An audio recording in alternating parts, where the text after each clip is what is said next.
9 experienced skiers walk into the Ural Mountains in the winter of 1959. Not one of them walks back out. When searchers finally reach their tent, it is still standing, buried in snow, zipped supplies inside, food on a plate. But the tent has been cut open from the inside. A long slash through the canvas, made by a knife held by someone within. Outside, in snow that reads minus 13 degrees Fahrenheit, there are footprints. Barefoot footprints. Socks. One shoe. 9 people ran from their only shelter into a blizzard, in the dark, without their coats or their boots. And whatever made them run, no one has ever fully explained it. Some were found with fractured skulls. One young woman was missing her tongue. Traces of radiation clung to their clothes. This is Dead Mountain, and this is the question that has haunted Russia for more than 60 years. What were they running from? Welcome back to Vanished in the Wild, where a real person walks into the wilderness, and we lay out every clue so you can decide what happened. Today's case is the most famous mountain mystery on Earth, and I'm going to give you the timeline, the evidence, and the theories, the same ones investigators have argued over for 6 decades. So stick around and be the detective with me. Subscribe and tell me where you're watching from, because by the end of this video, you're going to have to make a choice about what killed these 9 people. And I promise you this, even the newest science does not close every door. To understand this night, you have to understand who these hikers were. They were not tourists. They were not careless. They were among the most capable winter travelers their country had. Most of them came from the Ural Polytechnical Institute, in the city then called Sverdlovsk, today Yekaterinburg. They were students, graduates, and engineers, young, fit, and disciplined. This was the golden age of Soviet mountaineering, when a hard expedition was a badge of honor, and these were among the best young climbers their institute had ever produced. In the Soviet Union of the 1950s, this kind of trip was more than a hobby. It was a discipline, almost a sport of its own, with official grades and certifications. This route was rated at the highest difficulty of its day, and for some of the group, completing it would help earn them the rank of Master of Sport, one of the highest honors a Soviet athlete could hold. They even dedicated the journey to an upcoming Communist Party Congress, the kind of gesture that was ordinary in their world. In other words, this was a serious, official, carefully documented expedition, not a reckless adventure. Their leader was Igor Dyatlov. He is 23 years old, serious, precise, respected. He builds his own radios. He designs his own gear. When Igor plans a route, people trust it, because Igor does not gamble with other people's lives. The group is 10 strong at the start, 8 men and 2 women. There was Zenaida Kolmogorova, warm and popular, always at the center of the group's energy, the kind of person who can make a freezing tent feel like home. There was Ludmila Dubinina, 20 years old, brave and stubborn, a devoted outdoors woman who had survived a hunting accident on an earlier trip and simply kept going. And there was one older member, Semyon Zolotaryov, in his late 30s, a war veteran, quieter than the students, harder to read. He had lived through the Second World War. He had seen death before. He joined this particular group almost by chance, a late addition, an experienced hand who wanted one more big route. And the rest are the backbone of the group. Rustem Slobodin and Yuri Doroshenko, strong, steady, dependable on a hard trail. Georgy Krivanishchenko, an engineer with a camera always close. Alexander Kolovatov, careful and methodical, the one who checks the details twice. And Nikolai Thibault-Brignol, the joker, the one whose laugh carries across the snow. His unusual name came from French ancestry, His family had been carried into the Urals by the long, hard history of the century before. Remember these names. Every one of them matters before this night is over. They keep a group diary, passing it around at night, each writing a few lines. They even put together a joke newsletter on the trail, a mock little journal poking fun at each other, teasing about romance and frostbite. Read those pages now, and they sound like any group of friends on the adventure of their lives. Their goal is a mountain called Otorten, roughly 12 miles to the north. In winter, this route is rated Category 3, the most difficult classification the Soviet system had. But these are exactly the people you would want on a Category 3 route. That is what makes what happens next so difficult to accept. They arrive by train at the town of Ivdel on January 25th. Then a truck carries them to Vizhai, the last inhabited settlement this far north. Beyond it, there are no towns, no roads, no help. Just forest, then rock, then snow. From Vizhai, they push on, first by truck, then by a horse-drawn sledge to an old logging outpost, the final trace of other human beings they will ever see. From there, it is skis, packs, and their own 2 legs. On January 27th, they start skiing toward the mountains. And on January 28th, the group becomes 9. One member, Yuri Yudin, is suffering from joint pain and illness. He makes the hardest decision of his life. He turns back. He hugs his friends goodbye. He watches them ski away into the white. In one of the last photographs of him with the group, he is embracing Lyudmila Dubinina, both of them smiling, neither of them knowing it is goodbye forever. He will be the only one of them to grow old. And for the rest of his life, he will wonder why he lived and they did not. Now, everything we know about the group's final days comes from 2 sources: their own diaries and the rolls of film in their cameras. They wrote as they traveled. They photographed each other laughing, hauling packs, breaking trail through deep snow. The last confirmed entries come at the end of January. Picture the conditions they are moving through. This is the northern Urals in the deep of winter. Daylight is short and gray. The temperature sits far below freezing. The snow is waist deep in places, and every mile has to be earned, 1 ski stride at a time, taking turns breaking trail so no single person burns out. Their diaries from these days are strikingly ordinary. They complain, cheerfully, about the cold and the weight of their packs. They argue about love and history around the stove. They write about how beautiful the country is. There is not a single line that hints at fear. Whatever happened to them, they did not see it coming. On January 31st, the group approaches the highland. They reach the edge of a wooded valley and prepare to climb toward a mountain pass. The wind here is different, sharper, colder, funneled between the peaks.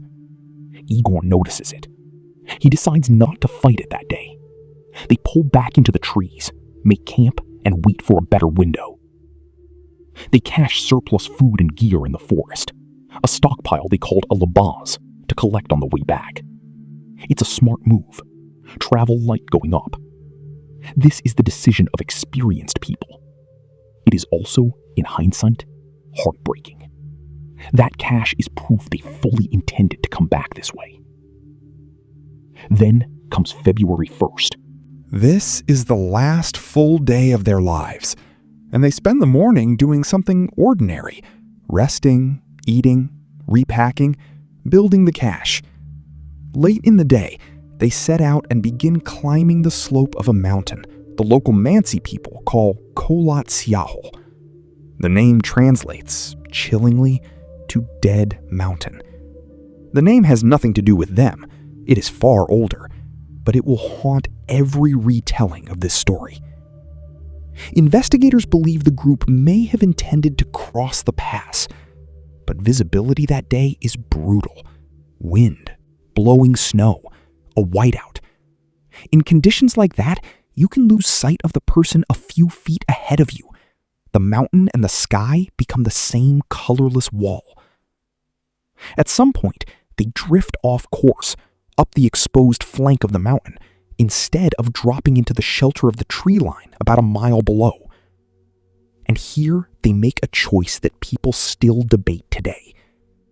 Instead of descending to the forest, where there is wood for a fire and protection from the wind, they stop on the open slope. They dig a flat platform into the snow, and they pitch their tent there, on the mountainside. And here is the thing. This is not carelessness. Investigators believe it may have been a deliberate call by an experienced leader. Drop into the forest, and they lose hard-won altitude, a climb they'd have to repeat, exhausted, the next morning. Igor is disciplined. Igor keeps to the plan. There may be more to it. Some believe the group wanted the practice. Pitching a tent on an exposed, high-altitude slope is exactly the kind of skill a Category 3 expedition is meant to test. Others think the whiteout simply hid the tree line from them, and they dug in where they stood rather than stumble blindly downhill in the dark to the light. So they choose the mountainside, a calculated decision by people who knew these mountains. It is a decision that will cost them everything.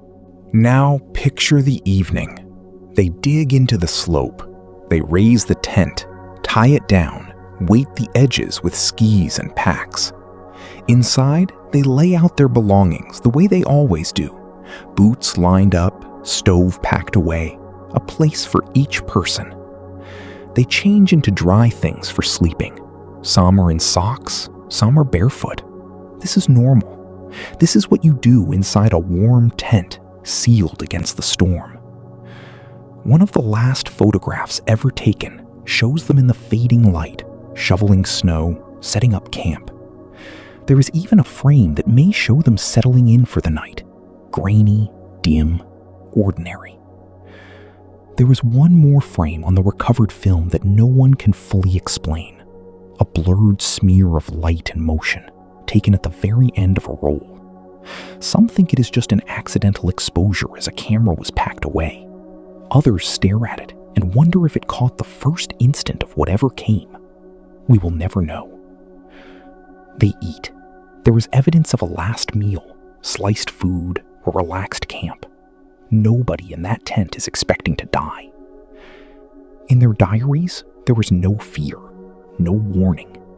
The final written words are ordinary, notes about the cold, jokes, the plan for the pass. Whatever came for them came without notice, out of a night that looked, right up until the last hour, completely routine. Then, the film runs out, and the timeline goes dark. What happens inside that tent over the next few hours is the heart of the mystery. Because whatever it was, it sent 9 trained mountaineers cutting their way out of their own shelter into a night that would kill them. They did not grab their boots. They did not grab their coats. Some went into the snow with nothing on their feet at all. Think about what that means. To leave your boots behind in a blizzard, in killing cold, you must believe that staying inside the tent will kill you faster. No one knows the exact minute, but investigators would later reconstruct the aftermath, footprint by frozen footprint. And it made no sense. The group was supposed to send a telegram once they returned to Vigier, around the middle of February. The expected date came and went. At first, no one panicked. Delays happen in the mountains. Igor had even warned the trip might run long. But days passed. Families grew afraid. They pressed the institute. They pressed the authorities. And on February 20th, the first rescue teams, volunteers, students, soldiers, set out to find them. Fellow students who knew Igor personally were among the first to go. Soon the effort grew. Aircraft overhead, soldiers on the ground, local hunters, and the indigenous Mansi, all combing a frozen wilderness the size of a small country. They follow the group's route in reverse into worsening country. On February 26th, they found the tent. It was a student search party that spotted it first, a corner of canvas jutting from the snow, high on the slope of Dead Mountain, exactly where no experienced group should ever have camped. And every clue they found from that moment on has been argued about ever since. Here is what they saw. Take these in carefully, because in a minute, I'm going to ask you what you think happened. Clue 1. The tent was still up, but partly collapsed and covered in snow. It had been cut open from the inside, slashed with a knife by someone who was in the tent, trying to get out fast. Investigators were certain of the direction. The blade went through from within. Later, a forensic examination of the canvas confirmed it. The fatal cuts were made from the inside. Clue 2. Almost everything was still inside. Their boots, their heavy coats, their food, their money, their cameras. People do not leave winter boots behind in a blizzard unless something is very wrong. Clue 3. The footprints. 8 or 9 sets of tracks led away from the tent, down the slope toward the forest. Some were made by bare feet, some by a single sock or one shoe. And crucially, the prints showed a steady walking pace, not a chaotic scatter, not the spread pattern of people running in blind panic. They left on their own 2 feet, and they stayed together. And the prints were preserved in a strange way, raised on little pedestals of packed snow, where the wind had scoured away everything softer around them. Frozen footsteps, standing above the slope like a trail of ghosts. Clue 4. About a mile downslope, at the edge of the tree line, searchers found the remains of a small fire under a large cedar tree. Broken branches high up the trunk, as if someone had climbed it. And near the fire, the first 2 bodies, both men, Doroshenko and Krivonishenko, stripped of their outer layers, clothing that, as investigators would later realize, was cut away to help the others survive. Their hands, reportedly, were burned and torn, the marks of 2 men who fought to break wood and feed a fire with everything they had left. Clue 5. Between the cedar and the tent, 3 more bodies, including Igor Dyatlov himself. They were found spread along the line between the fire and the camp, posed as if they had died trying to crawl back up toward the tent. One still clutched a small branch. Another lay with an arm reaching toward the slope above. Igor lay on his back, one hand raised, his face turned toward the tent he had pitched. Nearby lay Zinaida Kolmogorova. Higher up lay Rustem Slobodin, with a small crack in his skull that had not killed him outright. All 3 had died of the cold, mid-crawl, reaching for home. Clue 6. The temperature that night was estimated between -13 and -22 degrees Fahrenheit, with fierce wind. In that cold, exposed and underdressed, a human being does not have long. Hypothermia takes the mind before it takes the body. It makes you clumsy. It makes you confused. In its final stage, it can even make you feel warm. 5 found. 5 deaths that the cold, on its own, could almost explain. And then, months later, the final 4. Because 4 members were still missing. They weren't found until May, when the snow melted, buried in a ravine under about 13 feet of snow, in a stream bed some distance from the cedar. And their bodies told a different, darker story. 2 had catastrophic chest fractures. 1 had a severe skull fracture. And Ludmila Dubinia was missing her eyes and her tongue. Some of them wore clothing that had belonged to the 2 men who died by the fire, pieces cut away and shared among the living. The doctor who performed the autopsies said the force needed to cause those chest injuries was comparable to a car crash, and yet the skin above them was barely broken. It was a contradiction that would fuel 60 years of theories. The bodies were brought home. The funerals in Sverdlovsk drew crowds. Some mourners later said the victim's skin had an odd, deep orange-brown color, and their hair looked gray. Details that, to a grieving and frightened public, seemed to whisper of something unnatural. The forensic reality is more mundane. Months of cold, sun, and exposure do strange things to human remains. In May of 1959, the official investigation was closed. Its conclusion was a single, haunting phrase. The hikers had died from a compelling natural force they could not overcome. The files were sealed. And for decades, that was all the world was allowed to know. So pause here. Look at what we have. A tent cut open from inside. Boots left behind. A calm walking retreat into lethal cold.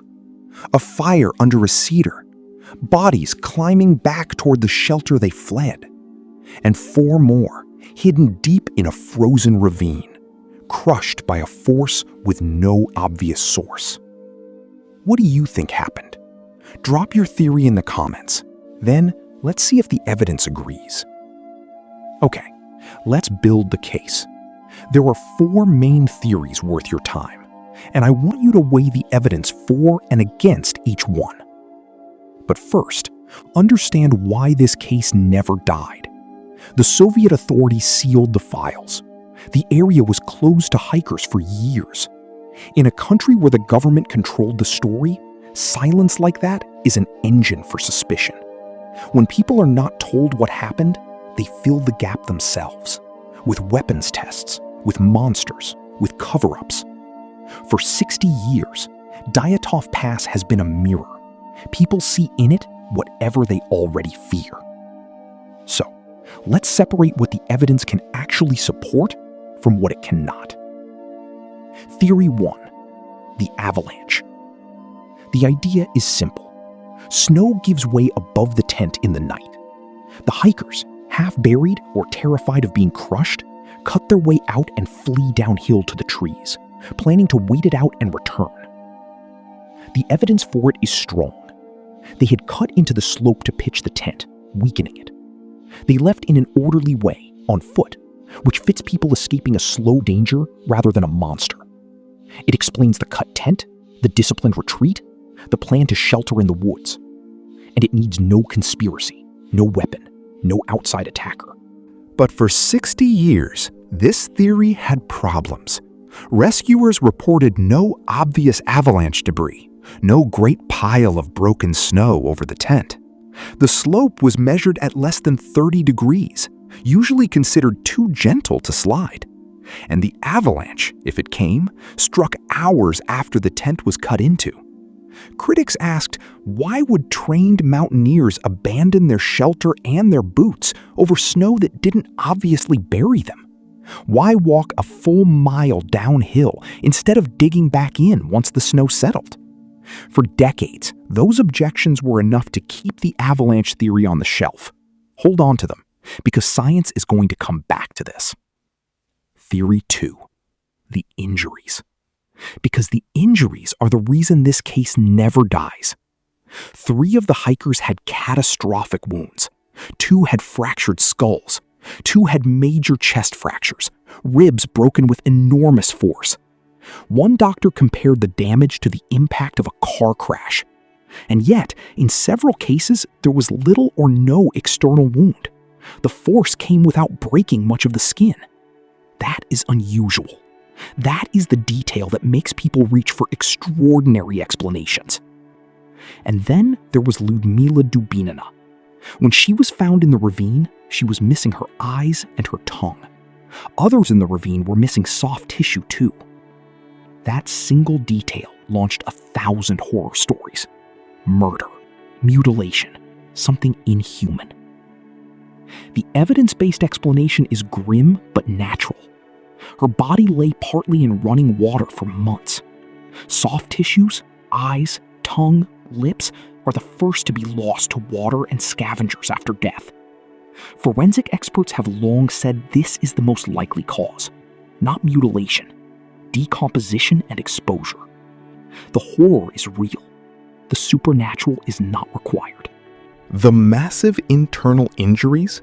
Investigators point to a fall into the ravine, a drop onto hard ground beneath the snow, or to being struck by a moving slab of hard, dense snow, heavy enough to crush a chest without cutting skin.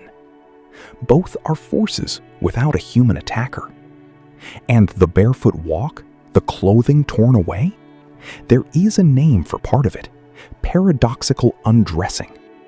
In the final stages of hypothermia, the freezing brain can misfire, and victims feel a sudden, false rush of heat.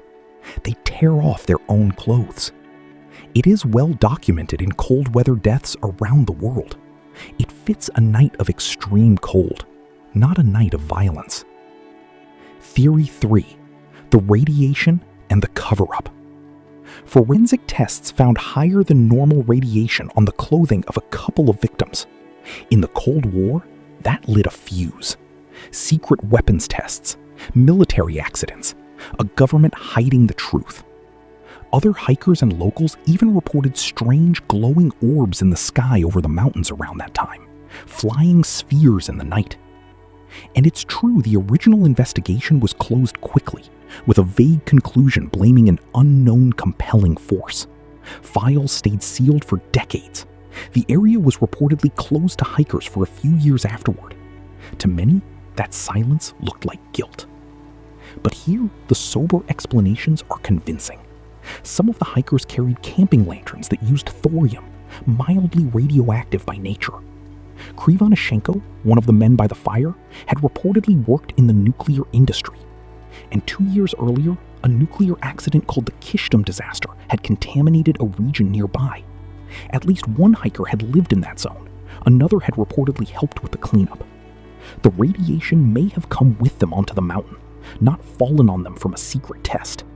The glowing spheres? The most likely candidates are military rocket launches. Real, but unrelated to what happened inside that tent. The northern skies of the Soviet Union in those years were full of test flights, and distant lights in the dark are easily misread by frightened, grieving people. Still, the secrecy of the era kept suspicion alive, and that suspicion is its own kind of evidence, not about aliens or weapons, but about how little people trusted the official story. And then there are the theories at the edges, the ones worth knowing and worth setting aside. Some blamed the Mansi, the indigenous people of the region. The early investigation even briefly questioned local hunters, but investigators cleared them completely. There were no other footprints on that slope, no sign of anyone else, and the doctor was firm that no human blow could cause those injuries without damaging the skin. Others point to infrasound, the idea popularized by the writer Donnie Eichar in his book on the case. Under the right wind, the shape of the mountain can create a swirling pattern of air, a vortex that generates sound too low to hear, but strong enough to trigger dread, nausea, and panic in the human body. Could an invisible wall of sound have driven them from the tent in blind fear? It's a compelling image, but it remains unproven, and it does not explain the crushing injuries. And yes, over the years people have blamed a Yeti, aliens, an escaped prisoner, a secret weapon. They make for great late-night stories. None of them survive contact with the evidence. No extra footprints, no gunshots, no sign of a struggle between people. Whatever happened on that mountain, the mountain did it. Theory 4. The modern science. For decades, the case sat frozen. Then it began to fall. In 2019, Russia reopened the case. In 2020, officials again pointed to an avalanche, but without fully explaining how one could have happened on so gentle a slope. Then, in 2021, two scientists, Johann Galmay and Alexander Puzrin, published a study in the journal Communications, Earth and Environment. Using physics and reportedly animation models refined from techniques built for a Hollywood film's snow effects, they proposed a specific, rare event. Here's then Reconstruction. The cut the hikers made in the slope, combined with strong downhill katabatic winds loading fresh snow above them for hours, set up a hard slab of compacted snow. In the night, it released, a compact block of dense snow sliding onto the tent. Not a huge roaring avalanche, a smaller, brutal slab. Heavy enough to break the ribs and skulls of people lying down on a hard sleeping surface, yet small enough to leave little debris behind by the time rescuers arrived weeks later. It fits the gentle slope because the exact shape of the terrain and the wind did the work. It fits the injuries because a dense slab crushing a body against a firm floor can break bone without tearing skin. It fits the orderly escape because injured, frightened people would do exactly what these people did. Get out, get their hurt friends downhill, and try to wait it out. It is, today, the leading scientific explanation. It quietly answers almost every objection that kept the avalanche theory down for 60 years. For the scientists, the beauty of the theory is that it needs nothing exotic. Just snow, wind, terrain, and time. The same forces these experienced hikers had trusted their whole lives, arranging themselves once into a shape that killed them. But notice what it still doesn't fully close. Why such experienced people camped exposed on that slope in the first place, and exactly what each of them experienced in the dark. The model can tell us the force. It cannot tell us the fear.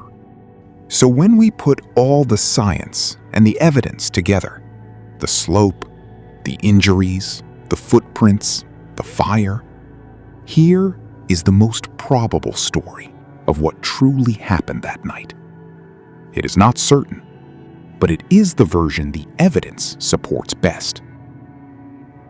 On the night of February 1st, the group is asleep or resting in the tent, dug into the flank of Dead Mountain.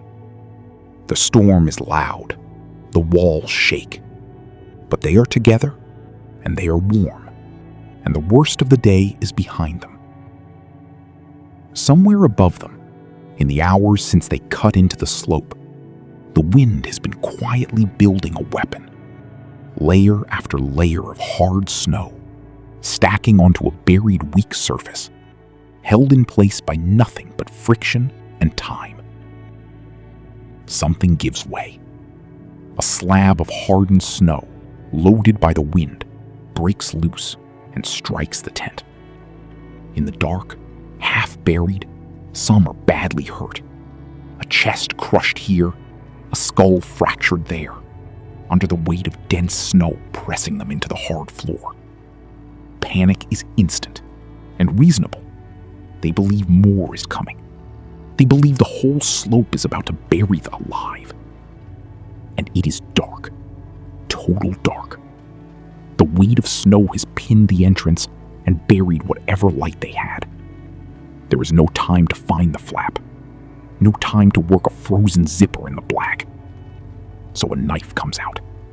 The canvas tears from the inside, the fastest way out of a shelter that has become a trap. They get out. They drag their injured with them. They can't dig for their boots. The tent is half crushed.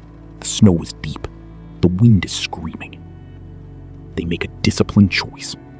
Retreat downhill to the tree line, a mile below, where there is shelter and wood, and wait for the danger to pass. It is the correct call. In that moment, with what they know, it is exactly what training tells you to do. They walk, together, steady. The footprints prove it. 9 people, some barefoot, some carrying the wounded, moving down a mile of open slope in a blizzard, in the dark. Not one of them runs ahead. Not one of them abandons the others. They reach the cedar tree. They build a small fire. Someone climbs for branches, tearing at the wood until their hands bleed and burn. But the cold is annihilating, well below zero with wind. Without coats or boots, The human body has minutes, not hours. 2 die by the fire, Doroshenko and Krivonyshenko. Now comes the hardest choice of the night. The survivors split. Some try to climb back toward the tent for the gear that could save them all, and fall where they walk, one after another, including Igor Dyatlov, reaching uphill toward the shelter he had pitched. Zenaida, Rustem, each of them lies down in the snow along that line and does not get up. Their last act is to try to go back for the others. The last 4 survive longest. And here's the detail that tells you who these people were to the very end. They take the clothing from their friends who have already died by the fire, cutting it free to wrap around the living. Even now, freezing, exhausted, in the dark, they are still thinking, still fighting, still a team. They dig into the snow of the ravine and build a den, a floor of branches, a windbreak, a last stand against a night that will not end. Then, the ground betrays them. The snow gives way beneath them, or the drop throws them onto the hard stream bed below. There, under a growing weight of snow, they suffer the worst injuries, and they too die. By morning, the mountain is silent. The storm smooths over the tracks, and a tent stands open on the slope, waiting almost a month to be found. Call back to the very first thing searchers saw: a tent slashed from within, boots left inside. Everything in that image now has an explanation that does not require a monster, a weapon, or a yeti. And yet, in 2021, the same year the science firmed up, follow-up expeditions confirmed the region truly is avalanche-prone. The leading theory grew stronger. But ask the families, ask the researchers who have read every protocol. Many still call this case open, because a model can explain the forces and still not answer the human question of that night. Here is what science can tell us: how a slab of snow can break a rib without breaking skin, how a body loses its soft tissue in water, where radiation on a coat might come from, how a freezing mind can make a person tear off their own clothes. Here is what science cannot tell us: what those 9 people felt in the pitch dark, cutting through canvas into a blizzard, what they said to each other by that dying fire, who held whom, who went back up the slope first, and who begged them not to. What Igor Dyatlov was thinking as he crawled back up his own mountain and the cold finally took him.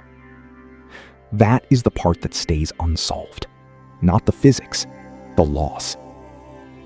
So let's end by remembering them, not as a mystery, as people. Igor Dyatlov, the leader who built radios and inspired trust. Zenaida Kolmogorova and Lyudmila Dubinina, brave young women who loved the wild. Semyon Zolotaryov, the veteran who had already survived a war.